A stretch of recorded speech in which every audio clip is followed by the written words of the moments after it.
Welcome to Dev institute for coding. अभी हमारी ये जो पाइथन की सीरीज चालू हुई है, ठीक है, उसमें आज का हमारा ये जो नेक्स्ट लेक्चर होने वाला है वो होने वाला है break, continue and pass statement. अगर आपने मेरी ये जो पाइथन सीरीज है वो अगर आपने सब्सक्राइब नहीं की है मेरी चैनल तो सब्सक्राइब करो। और ये पाइथन सीरीज अगर आपने नहीं देखी है तो मैं चाहता हूँ कि आप फर्स्ट से लेके लास्ट तक ये वीडियो आप देखें ताकि आपको सारी चीजें अच्छे से समझ में आ जाए। तो पहला लेक्चर हमारा था वो पाइथन का सेटअप एनवायरनमेंट था। दूसरा लेक्चर पाइथन में पाथ कैसे सेट किया जाता है, data type, operator, control structures, उसके अंदर इफ एलिफ स्टेटमेंट, और उसके बाद हम लोगों ने लूप के बारे में पढ़ा। ठीक है, अगर आपने मेरी ये जो चैनल सब्सक्राइब नहीं की है तो सब्सक्राइब कर दो। एंड ये जो पाइथन की लिस्ट मैं चाहता हूँ कि आप फटाफट रेफर करो ताकि आपका नॉलेज और एडवांस हो जाए। ठीक है, चलिए अभी हम लोग चलते हैं हमारे नेक्स्ट लेक्चर के ऊपर। तो आज की लेक्चर का हमारा जो एजेंडा है उसमें प्रीवियस लेक्चर में हम लोगों ने लूप्स के बारे में पढ़ लिया था, लेकिन ड्यू टू टाइम कंस्ट्रेंट ये हमारा पोर्शन था वो थोड़ा रह गया। That will be the break, continue and pass statement. ठीक है, तो प्रीवियस लेक्चर में हम लोगों ने ये सारी चीजें कवर अप कर दी थी। लूप क्या है, कौन कौन सी लूप है जो पाइथन प्रोवाइड करता है। तो लूप हम लोगों को जब भी कुछ रिपीटिंग काम करना है तो हम लोग लूप यूज करेंगे। पाइथन के अंदर दो टाइप की लूप अवेलेबल है, for loop and while loop. ठीक है, उसके बाद अगर लूप के अंदर आपको लूप रखनी है तो उसको हम लोग बोल सकते हैं nested while loop and then nested for loop.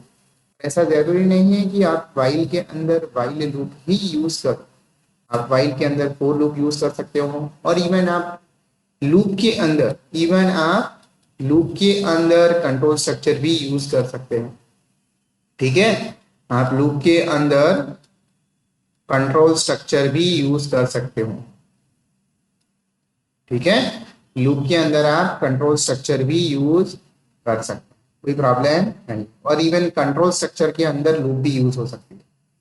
ठीक है, कंट्रोल स्ट्रक्चर के अंदर आप लूप भी यूज कर सकते हो, कोई प्रॉब्लम नहीं है। तो आपकी जो मतलब प्रोजेक्ट का टाइटल है, डेफिनेशन है, उसके हिसाब से आप अपना दिमाग लगा के ये वाला काम कर सकते हैं, कोई प्रॉब्लम। ठीक है, चलिए अभी हमारा जो काम काम बाकी रह गया था वो कर लेते हैं। तो ब्रेक क्या होता है? तो सिंपल ब्रेक का मीनिंग आपको पता है, कुछ भी काम है उसको बस रोकना। ठीक है, तो हम लोग यहाँ पे लिखेंगे ब्रेक है क्या।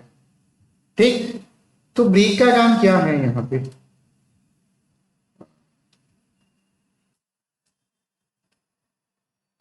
ब्रेक, तो मैं यहाँ पे लिख देता हूं it is use to terminate a loop. वो क्या करेगा? लूप को टर्मिनेट करने के लिए काम आता है।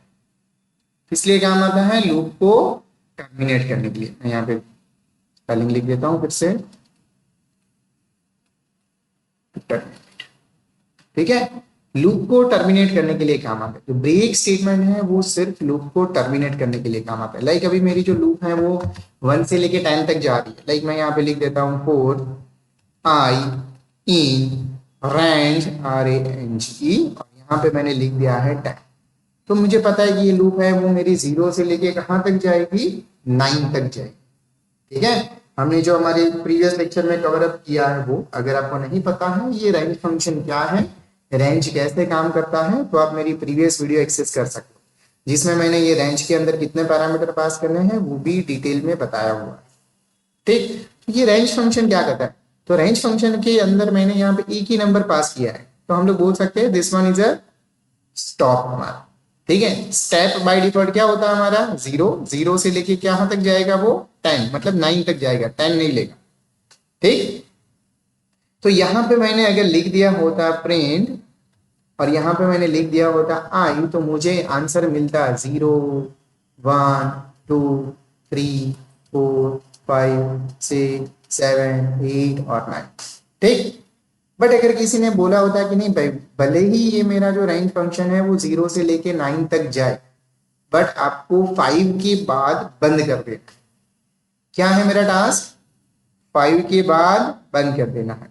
टर्मिनेट, मैं यहां पे लिख देता हूं टर्मिनेट अ लूप आफ्टर 5, 5 के बाद। ठीक है, तो मैं क्या करूंगा, यहाँ पे लूप लिखूंगा फॉर आई इन रेंज, यहाँ पे हम लोग लिख देंगे 10। ठीक है, चलिए काम हो गया हमारा।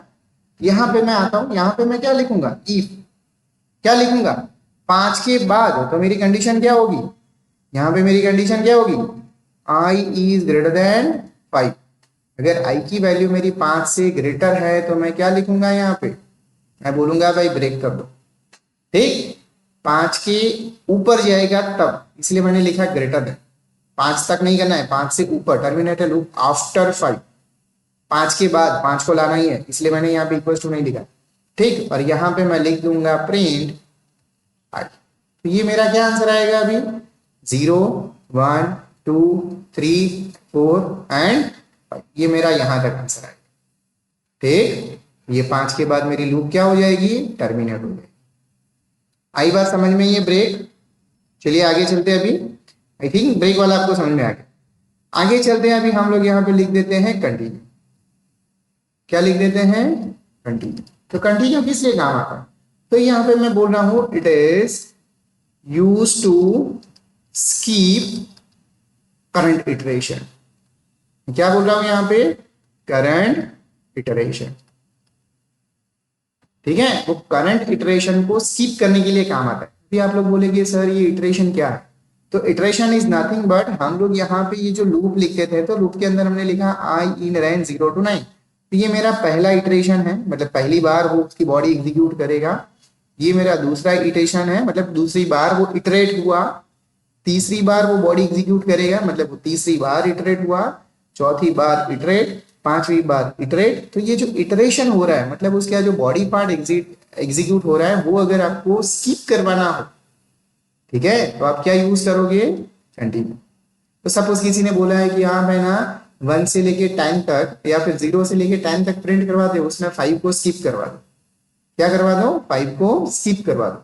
तो मैं यहाँ पे क्या लिखूंगा, फॉर आई इन रेंज, और यहाँ पे क्या लिखूंगा मैं, 10, और यहाँ पे क्या लिखूंगा, इफ आई इक्वल्स टू 5। अगर आई की वैल्यू मेरी 5 हो जाती है तो मैं यहाँ पे इंडेंटेशन में क्या लिखूंगा, कंटिन्यू।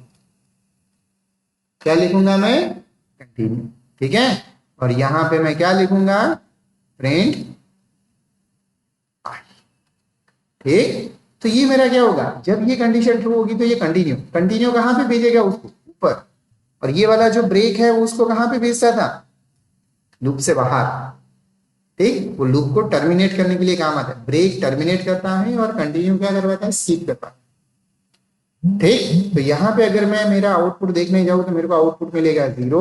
यहाँ पे मैं लिख देता हूं आउट 0 1 2 3 4। अभी 5 नहीं आएगा क्योंकि 5 के बाद इसने कहाँ पे भेज दिया उसको, ऊपर।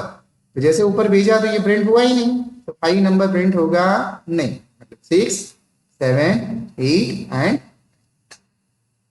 ठीक है, आई बात समझ में, आई होप कि आपको ये समझ में आ गया। ठीक है, आई होप कि आपको ये समझ में आ गया। ब्रेक किस लिए काम आता है, लूप को टर्मिनेट करने के लिए, और कंटिन्यू किस लिए काम आता है, किसी भी पर्टिकुलर इटरेशन को, किसी भी पर्टिकुलर मतलब उसकी जो रेंज आ रही है उसमें से किसी भी पर्टिकुलर इटरेशन को अगर आपको स्किप करवाना है तो हम लोग क्या यूज करेंगे, कंटिन्यू। चलिए अभी हम लोग प्रोग्राम पे चले जाते हैं ताकि आपको और अच्छे से मैं समझा सकूं। मैंने लिखा ही है इधर एग्जाम्पल, बट फिर भी हम लोग पहचान देखेंगे तो आपको थोड़ा ज्यादा समझ में आ जाए। ठीक है,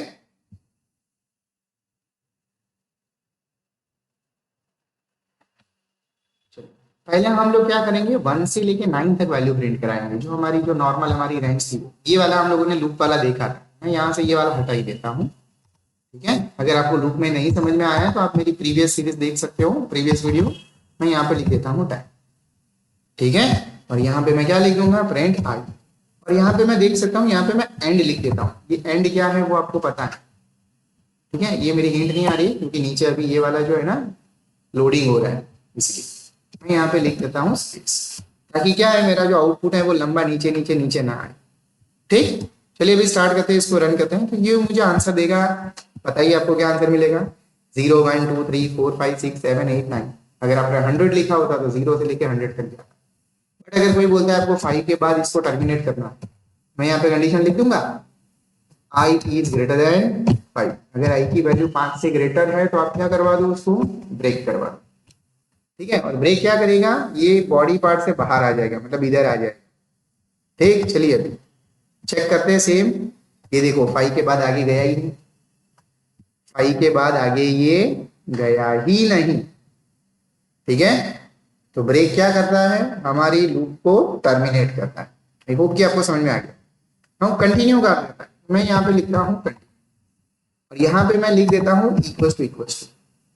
क्या लिख रहा हूँ मैं, equals to equals to. Check करिए कंटिन्यू क्या करता है, वो स्किप कर देता है। देखो 5 नंबर स्किप हो जाएगा, देखो यहाँ पे 4 और डायरेक्ट 6 है, 5 आया ही नहीं। अगर कोई बोलता है कि सर मैं इधर 5 ले लेता तो क्या आता आंसर, तो सोचो अब क्या होता है, कौन से नंबर स्किप करेगा ये, 5 से ऊपर जितने भी नंबर है वो सारे स्किप करेगा। ठीक है, वो अंदर जा रहा है, यहां से क्या कर रहा है, वो ग्रेटर देन के बाद कंटिन्यू, फिर ऊपर, वो प्रिंट नहीं हो रहा है, स्किप हो रहा है। तो 5 के बाद कोई नंबर नहीं आएगा, मतलब ये भी नहीं आएगा हमारा 6 7 8 9। देखो चेक करो, ठीक, देखो 6 7 8 9 आया ही नहीं। ठीक है, अगर मान लो किसी ने आपको ऐसा बोला कि आप एक काम करो 1 से लेके 30 नंबर आप लाओ, या फिर 20 ले लो, चलो थोड़ी सीरीज कम करो, और किसी ने बोला है कि आपको ऑड नंबर प्रिंट करना है यूजिंग कंटिन्यू। ठीक है, टास्क सुनो मेरा क्या है, write a program to print odd number using continue. तो कंटिन्यू क्या करता है, स्किप करवाता है। कंटिन्यू क्या करता है, स्किप करवाता है। तो हम लोग क्या करेंगे, अगर ऑड नंबर प्रिंट करना है तो हम लोग इवन को स्किप करेंगे, तो क्या आंसर मिलेगा, ऑड मिलेगा। इवन को क्या करवाएंगे हम लोग, स्किप करवाएंगे। अभी इवन का लॉजिक हम लोगों को पता है, आई मॉड्यूलो 2 इक्वल्स टू 0। तो ये मेरा इवन का लॉजिक हुआ। क्या हुआ, आई मॉड्यूलो 2 इक्वल्स टू 0। अगर कोई भी आई मेरा 2 से मॉड्यूलो करेंगे और रिमाइंडर 0 में मिलेगी तो वो सीधा क्या हो जाएगा, स्किप हो जाएगा, मतलब वो प्रिंट होगा नहीं। ठीक है, चल देखो, देखो कौन से नंबर मिले मेरे को, 1 3 5 7 9 11 13 15 17 एंड 19। ठीक है, आई होप कि आपको ब्रेक एंड कंटिन्यू समझ में आ गया। ठीक ना, उसके बाद नेक्स्ट हमारा जो लेक्चर था वो था पास स्टेटमेंट। ठीक है, ब्रेक समझ में आ गया, पास। तो पास है वो क्या करता है, मैं यहां से ये आउटपुट हटा देता हूं। ठीक है, ये आउटपुट हटा देता हूं, ये भी हटा देता हूं। चलो, पास क्या करता है, तो पास का सिंपल मीनिंग होता है जाने दो, है ना, पास करो। तो ये क्या करता है, it will not doing anything, वो कुछ नहीं करता है। ठीक है, इट विल सिंपली पास। ठीक है, वो क्या करेगा, तो जाने देगा। देखो यहाँ पे मैं लिख रहा हूं, यहाँ पे सिंपली मैं लिख देता हूं पास। तो पास का मतलब क्या हुआ, जाने दो। कहां पे जाने दो, आगे। देखो यहाँ पे तो मेरे आउटपुट में कोई फर्क नहीं आया, 0 से लेके 19 तक सारे नंबर है वो प्रिंट हो गए। तो आप पास लिखो या ना लिखो उससे कुछ फर्क पड़ता नहीं है। ठीक, अगर आप ये लाइन नहीं लिखते हो, ये पूरा का पूरा देखो यहाँ पे, ठीक है, तो भी मेरा आंसर सेम ही आता, कोई प्रॉब्लम आता, देखो। ठीक है, तो पास स्टेटमेंट है वो किस लिए काम आता है, सिंपली पास करने के लिए, चाहे वो ट्रू कंडीशन में लिखो या फॉल्स कंडीशन में लिखो। आई होप कि आपको ये मेरा pass statement, break and continue detail में समझ में आ गया। ओके, चल आ जाते इधर। यहाँ पे हमारा ब्रेक हो गया, कंटिन्यू हो गया एंड पास हो गया। पास कुछ नहीं करता है, it will not doing anything, it will not doing anything, कुछ नहीं करेगा, सिंपली वो क्या करेगा, पास। अगर आपका कंडीशन ट्रू है फॉल्स है उससे उसको कोई फर्क पड़ता नहीं। कंटिन्यू क्या करवा था, ऊपर भेज देता था, मतलब उसको स्किप कर देता था, प्रिंट नीचे वाला पोर्शन है वो बॉडी का आएगा ही नहीं, वो स्किप कर देगा। और ये ब्रेक क्या करता था, यहां से सीधा वो बॉडी पार्ट को छोड़ के बाहर आ जाता। ठीक है, चलिए अभी हम लोग आ जाते हैं असाइनमेंट के। तो असाइनमेंट के अंदर मैं आपको पहला ये प्रोग्राम दे रहा हूं कि भाई write a program to print numbers which are divisible by 3 using continue, बराबर। और किस में से लिखना है, फ्रॉम 0 to 20, मतलब 20 तक, ठीक है, 0 से लेके 20 के बीच में। चलिए सेकेंड असाइनमेंट पे आ जाते हैं। Write a program to print 1 to 10 number using break and continue statement, ठीक है। तो मैंने क्या बोला है, आपको 1 से 10 नंबर प्रिंट करना है और आपको दोनों कीवर्ड, दोनों स्टेटमेंट यूज करना है, ब्रेक भी यूज करना है और कंटिन्यू भी करना है। 1 to 10 प्रिंट ऑड नंबर, मैं यहाँ पे लिख देता हूँ प्रिंट ऑड नंबर, ठीक है, from 1 to 10 odd number print करना है, उसमें ब्रेक भी आना चाहिए, कंटिन्यू। मैंने कंटिन्यू से ऑड किया था लेकिन उसमें ब्रेक नहीं किया, तो आप सिंपली कर सकते हो, आप रेंज बड़ी ले लो 1 से लेके 100 और 10 के बाद क्या करवा दो, ब्रेक करवा दो। और ऑड नंबर के लिए क्या यूज कर दो, कंटिन्यू यूज कर दो, ठीक है, चलेगा, कोई प्रॉब्लम नहीं है। आई होप कि आपको ये मेरा जो 2 असाइनमेंट है वो समझ में आ गया, ठीक है। अगर आपको मेरी ये जो यूट्यूब सीरीज अच्छी लगी है पाइथन की, तो प्लीज आप उसको लाइक करें, शेयर करें आपके फ्रेंड को, ताकि उनको भी ये सीरीज देखने का मौका मिले। अगर आपको इसमें कुछ भी डाउट है तो आप मुझे जरूर कमेंट बॉक्स में बताइएगा, मैं आपको तुरंत एक्सप्लेन करने का ट्राई करूँ, ठीक है।